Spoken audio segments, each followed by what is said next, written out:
నమస్తే, welcome to news on. నేను సువర్ణ. Details చూద్దాం. తెలంగాణ రాష్ట్ర గీత రచయిత సహజ కవి డాక్టర్ అందశ్రీ జయంతి వేడుకలు ఘనంగా జరుగుతున్నాయి. గట్కేసర్లో అందశ్రీ స్మృతివనం విగ్రహాన్ని సీఎం రేవంత్ రెడ్డి ఆవిష్కరించారు. ప్రస్తుతం సీఎం రేవంత్ మాట్లాడుతున్నారు. లైవ్ లో చూద్దాం. మేము నోటిఫికేషన్లు ఇచ్చినాం, రేవంత్ రెడ్డి నియామకాలు చేపట్టినన్ని నిస్సిగ్గుగా నడి బజార్లో నిలబడి మాట్లాడుతున్నావు కదా. ఈరోజు ఒక్క మాట నేను అడగదలుచుకున్నా.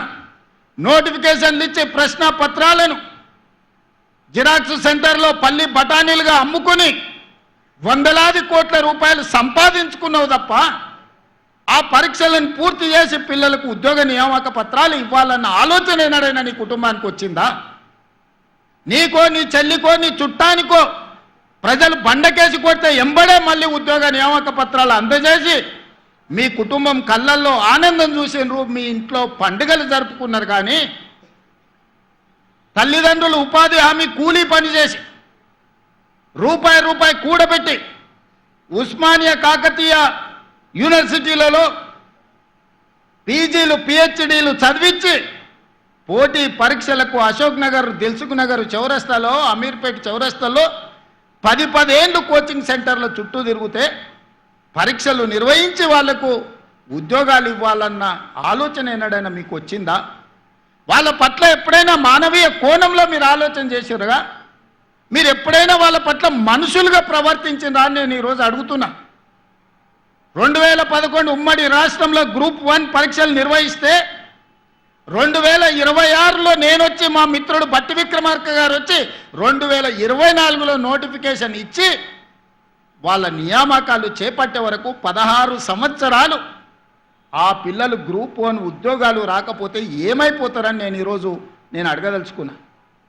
2011లో 21 సంవత్సరాలు నిండి పట్టభద్రుడైన యువకుడు గ్రూప్ 1 ఉద్యోగం వచ్చి తెలంగాణ పునర్నిర్మాణంలో భాగస్వామి కావాలని తల్లిదండ్రులకు ఇంటికాడ కాళ్ళకు దండం పెట్టి పట్నం బయలుదేరిన పిల్లలు 15 సంవత్సరాలు కోచింగ్ సెంటర్ల చుట్టూ తిరిగి వందలాది మంది చచ్చిపోయి, ఖమ్మం దగ్గర ఒక యువకుడు వేగంగా వస్తున్న రైలుకు ఎదురెళ్ళి రైలును గుద్దుకొని ప్రాణాలు వదిలిన మాట నిజం కాదా? ఉస్మానియా యూనివర్సిటీలో మురళీ ముదిరాజ్ అని మెదక్ జిల్లాకు సంబంధించిన యువకుడు ఉరేసుకొని చనిపోయిన మాట నిజం కాదా? ఇలా నేను ఉదాహరణలు చెప్తే వందల కొద్ది ఉదాహరణలు ఉన్నాయి. ఆనాటి ప్రభుత్వం యొక్క నిర్లక్ష్యం, కల్వకుంట్ల చంద్రశేఖర్ యొక్క అహంకారం, ఆయన కుటుంబ సభ్యుల కోసం స్వార్థంతో అందించిన పరిపాలన ఈ తెలంగాణ సమాజాన్ని శవాలమయంగా మార్చింది, దుఃఖ సముద్రంలో నింపింది. దుఃఖ సముద్రంలో మునిగిపోయింది తెలంగాణ రాష్ట్రం 10 సంవత్సరాలు.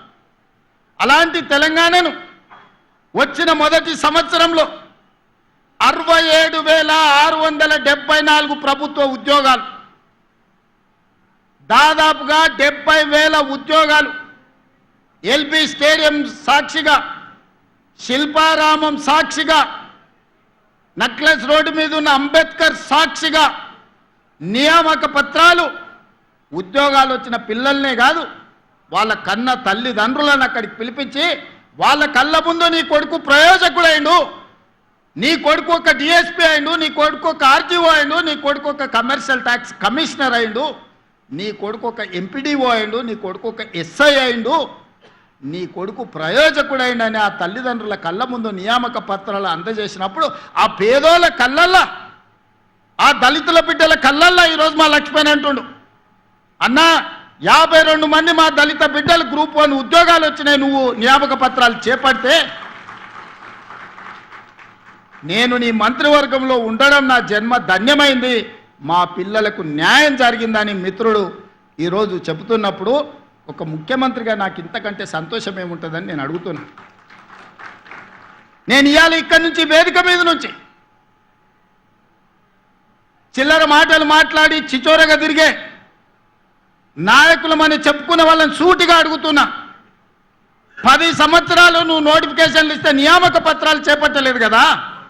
సంవత్సరం తిరిగే లోపల 70,000 ఉద్యోగాలు మేమెట్లా చేపట్టినాము?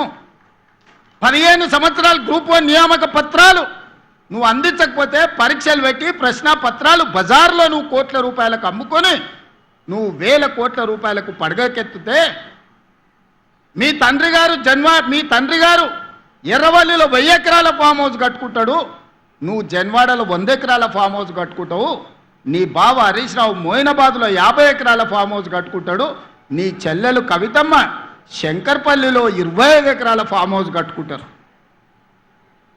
తెలంగాణ రాష్ట్రం మాత్రం 8,11,000 కోట్ల రూపాయల అప్పులో మునిగిపోతుంది. మీకు టీవీలు వచ్చినాయి, మీకు పేపర్లు వచ్చినాయి, 1000 కోట్ల వ్యాపారాలు వచ్చినాయి. ఇంత ఆగర్భ శ్రీమంతులు నిజాం కంటే ధనవంతులుగా మీరెట్లా మారుతారు? 10 సంవత్సరాలల్లా 70,000 కోట్ల రూపాయల అప్పున్న రాష్ట్రం 8,11,000 కోట్ల రూపాయలకు తెలంగాణ ఎట్లా దిగజారిపోయిందో ప్రజలకు జవాబు చెప్పాల్సిన బాధ్యత లేదా అని ఈరోజు మేకతోలు కప్పుకున్న తొడేళ్ళని నేను అడగదలుచుకున్నా. అప్పుడే ప్రజలు మర్చిపోయినరు అనుకుంటున్నావా? మీ కుటుంబాన్ని అప్పుడే ప్రజలు క్షమించినరని అనుకుంటున్నావా? మీ కుటుంబం వల్ల ఈ తెలంగాణ సమాజానికి దాపురించిన ప్రమాదాన్ని ప్రజలు గుర్తించలేదనుకుంటున్నావా? నన్ను తిట్టినంత మాత్రానో, నీ కడుపులో ఉన్న విషాన్ని వెదజల్లినంత మాత్రానో తెలంగాణ ప్రజలు నిన్ను క్షమిస్తారనుకుంటే ఈనాటికి, ఆనాడు కాదు, తెలంగాణ కవి చెప్పిండు, నిజాముల పైజామాలు ఊడగొడతాం, దిగంతాలకు తరిమి కొడతామని. ఇవాళ నేను చెప్తున్నా, ఆనాడు ఆ కవి స్ఫూర్తిగా నిజాముల పైజామాలు ఊడగొట్టి దిగంతాలకు ఆనాడు తరిమిను. సాయుధ రైతాంగ పోరాటం, బండెనక బండి కట్టి ఏ బండిలో పోతో కొడుకో, చుట్టుముట్టు సూర్యాపేట నట్ట నడమ నల్లగొండ కడతాం నీ గోరి అని బండి యాదగిరి స్ఫూర్తి ఈరోజు కూడా మా దగ్గర ఉన్నది. ఇవాళ నేను చెప్తున్నా, గజ్వెల్లనే నిన్ను సమాధి చేసే బాధ్యత మాది, మా యువకులది. తెలంగాణ సమాజం మీకు అన్ని అవకాశాలు ఇచ్చింది, ఆస్తులు ఇచ్చింది, అంతస్తులు ఇచ్చింది, ఆగర్భ శ్రీమంతులను చేసింది. ఏమి తక్కువ చేసింది తెలంగాణ? ఏమి తక్కువ ఇచ్చింది మీకు ఈ తెలంగాణ? మరి తిరిగి తెలంగాణ 4 కోట్ల ప్రజలకు మీరు మీ కుటుంబంలో నలుగురు ఏమిచ్చిందని ఈరోజు తెలంగాణ సమాజం మిమ్మల్ని అడుగుతుంది. ఏం అన్యాయం చేసింది మీకు? చెప్పులు లేకుంటే తిరిగేటోళ్లకు, గంజి గతి లేని వాళ్ళకి ఇలా బెంచ్ కార్లకు వచ్చినాయి కదా. అమెరికాలో బాత్రూంలు కడుక్కునేటోడు ఈరోజు తెలంగాణ రాష్ట్రానికి మంత్రి అయింది కదా. దుబాయ్ పాస్పోర్ట్ బోకరు తెలంగాణ రాష్ట్రానికి ముఖ్యమంత్రి అయింది కదా. ఏం తక్కువ చేసిందని నేను అడుగుతున్నా ఈ తెలంగాణ మీకు. ఎన్నడైనా ఏ దుబాయ్కి పంపించే పాస్పోర్ట్ బ్రోకర్ కేంద్ర మంత్రిగా తెలంగాణ రాష్ట్రానికి ముఖ్యమంత్రి అవుతాడని కలలు కన్నాడా?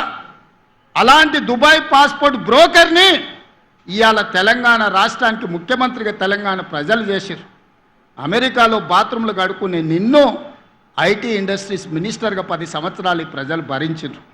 రబ్బర్ చెప్పులు లేని కోమటిరెడ్డి వాళ్ళ ఇంటి ముందల 1000 రూపాయల కోసం గంటల కొద్ది నిలబడ్డ నిన్ను, నీ కుటుంబాన్ని ఈరోజు మంత్రిగా చేసిండ్రు. బతుకమ్మ చీరలు, బోనాలు, బతుకమ్మలు వస్తే వసూళ్లు చేసే మీ చెల్లెల్ని కూడా ఎమ్మెల్సీ, ఎంపీగా తెలంగాణ సమాజం చేసింది కదా. చివరికి సారాలో సోడా పోసే ఆయన సడ్డకుని కొడుకుని కూడా రాజ్యసభ సభ్యులను చేసింది కదా. ఇది తెలంగాణ ప్రజలు చేసిన త్యాగం కాదా?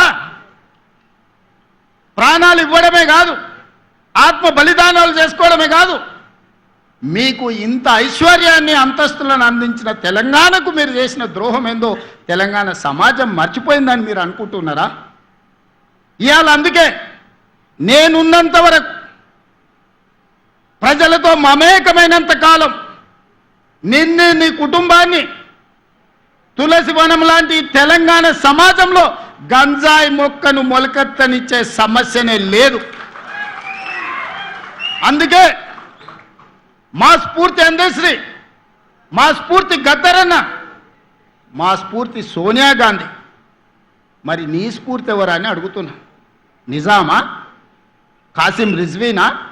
ఈడీ అమీనా? ఎవడు నీ స్ఫూర్తి? ఏ జాతి నీది? నీ జాతేంది? నీ నీతేంది? నీకు మాకు పోలికేంది? నీకు మాతో పోటేంది? మేము అదమర్చినప్పుడు, మేము కనుమూర్చినప్పుడు 4 కోట్ల తెలంగాణ సభానేజ్ని కబలించి దోపిడీకి పాల్పడుతుంది కదా. ఆ దోపిడీని మేము అంత ఈజీగా మర్చిపోతామా? అయినా ఒక్క మాట చెప్పదలుచుకున్నా. సరిగ్గా 2 తరాల ముందు